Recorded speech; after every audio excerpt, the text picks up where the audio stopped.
Hello everyone. इसको start करने से पहले हम वेदांत राज के लिए क्लैप करते हैं। जो बर्डी बर्डी वाला हमारा वीडियो था उसका शॉर्ट आउट क्वेश्चन का उसने एक लौते करेक्ट आंसर दिया था और आज भी शॉर्ट आउट क्वेश्चन होगा, लेकिन आप मेरे साथ बने रहेंगे तभी ना क्वेश्चन आएगा। और ये स्पेशल क्वेश्चन मुझे बच्चों के द्वारा भेजा गया था और मैं ईमेल की अपस्ट्रीम और डाउनस्ट्रीम के क्वेश्चन में हमें समझ में नहीं आता क्यों बुक में कभी प्लस होता है कभी माइनस होता है, क्यों ये प्लस करते हैं क्यों माइनस करते हैं और ये क्वेश्चन कैसे सॉर्ट आउट होगा।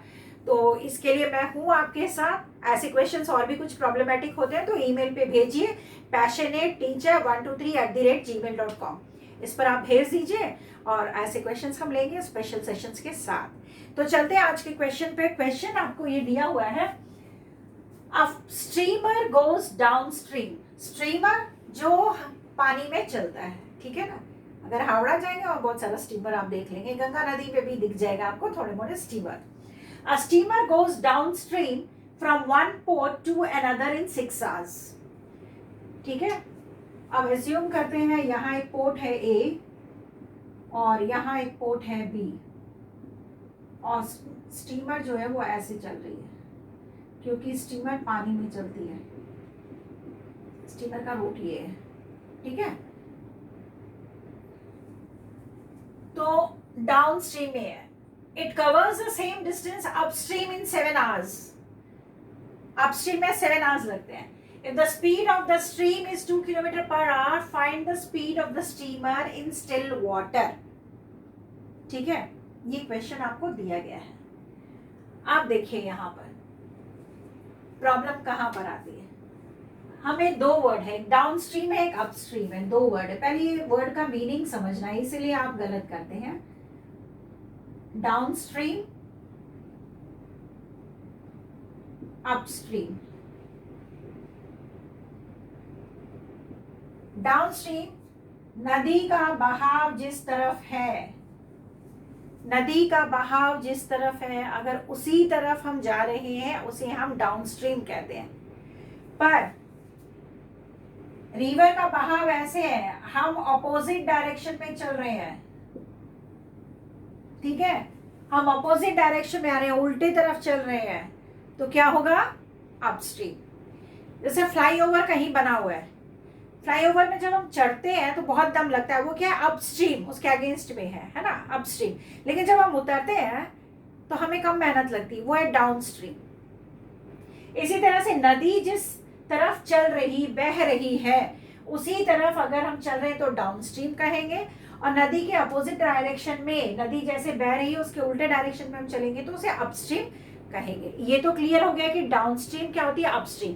इसीलिए डाउन स्ट्रीम में कभी भी जो भी वैल्यूज दी होंगी उसमें हमेशा प्लस होता है, ठीक है, उसमें हमेशा प्लस करेंगे हम।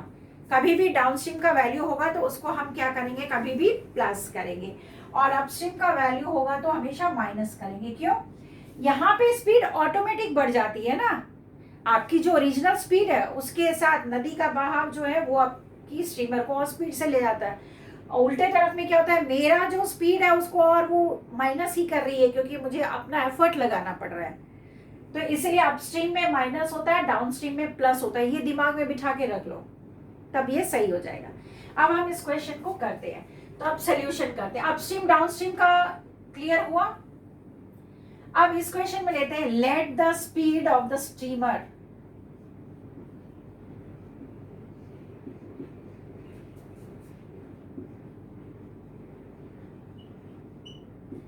हमें स्पीड स्टीमर का पता नहीं है तो स्टीमर का स्पीड इन स्टिल वाटर हम ले लेते हैं।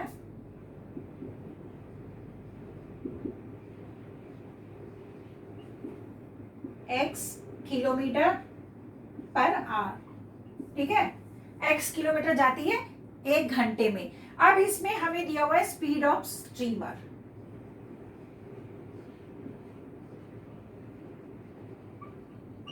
क्वेश्चन में दिया ना, if the speed of stream दिया हुआ है, if the speed of the stream is 2 km per hour, so speed of the stream is 2 km per hour, ठीक है, ये स्पीड है इसका, वो हमने लिख लिया।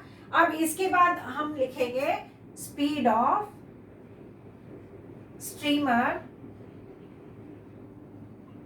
इन डाउनस्ट्रीम। अब देखो डाउनस्ट्रीम में स्पीड क्या है स्टीमर की, x किलोमीटर है, और डाउनस्ट्रीम सेम तरफ जा रहे हैं, तो स्पीड जो है ये जो 2 किलोमीटर स्ट्रीम का स्पीड है वो ऐड हो जाएगा ना इसमें, x+2 हो जाएगा किलोमीटर पर आवर, होगा ना ये x+2 kilometre per hour. x तो किसका स्पीड है, स्ट्रीम का, नदी का बहाव, और स्पीड ऑफ स्टीमर हमें नहीं पता, हमने x लिया, तो उस x में ये 2 प्लस हो जाएगा ना, मैंने क्या बोला, डाउनस्ट्रीम में प्लस होगा, अपस्ट्रीम में माइनस होगा। तो स्पीड जो है, स्पीड का फॉर्मूला, स्पीड क्या होता है, distance by time. What is speed, distance by time, speed is distance by time. तो distance covered in 1 hour, distance covered in 1 hour किसका, डाउनस्ट्रीम का ले रहे हैं, तो ये क्या हो जाएगा, ये 1 आवर है, 1 आवर स्पीड के पास चला जाएगा, तो ये क्या बचेगा, x+2 किलोमीटर। x+2 किलोमीटर 1 घंटा में जाती है ना, तो distance by time is speed, तो speed into time is distance, तो स्पीड इनटू टाइम हमने इधर कर दिया, ये आ गया distance covered in 1 our x+2। इसी तरह से हम अपस्ट्रीम का भी कर लेते हैं, स्पीड ऑफ स्टीमर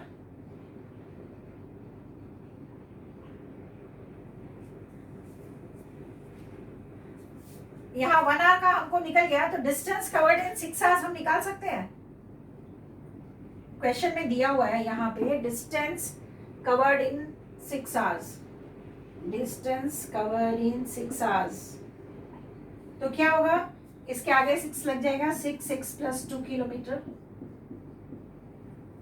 1 घंटे में इतना जाती है, तो 6 घंटे में कितना जाएगी, जो आ रहा है उसी को 6 से मल्टीप्लाई कर दिया। अब सेम चीज हम लिखते हैं, speed of steamer in upstream, speed of steamer in upstream.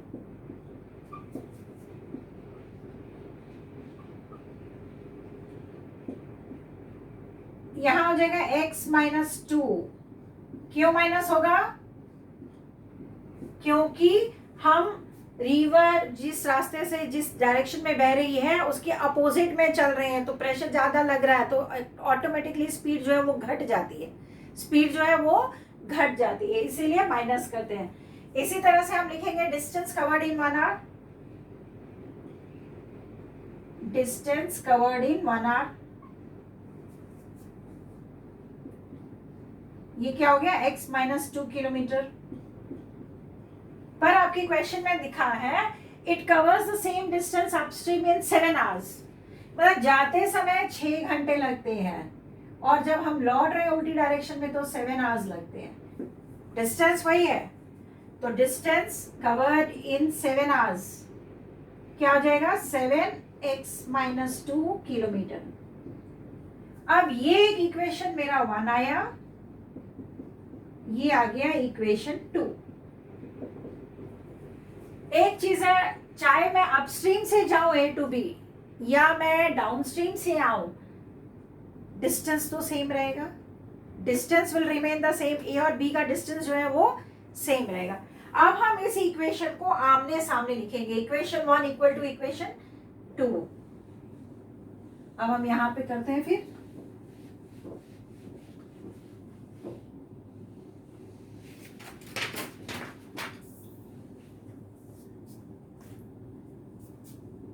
equation 1 equal to equation 2 because both are speaking about the distance। तो मेरा फर्स्ट इक्वेशन आया 6x+2 और दूसरा इक्वेशन आया 7x-2। अब हम सॉल्व कर सकते हैं, सिंपली इक्वेशन को ले लेते हैं, ये हो गया 6x+12, कैसे हो गया, इसको इससे मल्टीप्लाई किए फिर मल्टीप्लाई किए, सेम चीज यहाँ, इक्वल टू 7x-14 हुआ। अब ये x बड़ा है, मैंने क्या बोला था, जहां बड़ा हो उस साइड ले जाना है, तो 7x-6x, और यहाँ पे +12 है, -14 यहाँ आ गया, तो ये भी +14 हो गया, ये हो गया 26 इक्वल टू x। x क्या था आपका, स्पीड ऑफ स्टीमर, ये था speed of steamer, equal to 26 kilometer per hour. This is your answer. Speed of steamer in still water is 26 kilometer per hour. किस में है? In still water. अब आप चेक करना चाहते हो कि एग्जाम हॉल से पहले चेक कर ले आंसर राइट है या रॉन्ग है, तो आप इस इक्वेशन में फिर वैल्यू डाल के देख लीजिए कि आपकी वैल्यू सेम आती है या नहीं आती है, या आप फॉर्मूला में भी डाल के देख सकते हैं और आंसर आपका सेम आएगा. So you can check it by putting the value here. This is how we can do this particular numerical. खाली दिमाग में आपको जो रखना था वही है डाउन स्ट्रीम और upstream. I hope so अब ये न्यूमेरिकल बहुत क्लियर हो गया होगा. Okay, bye.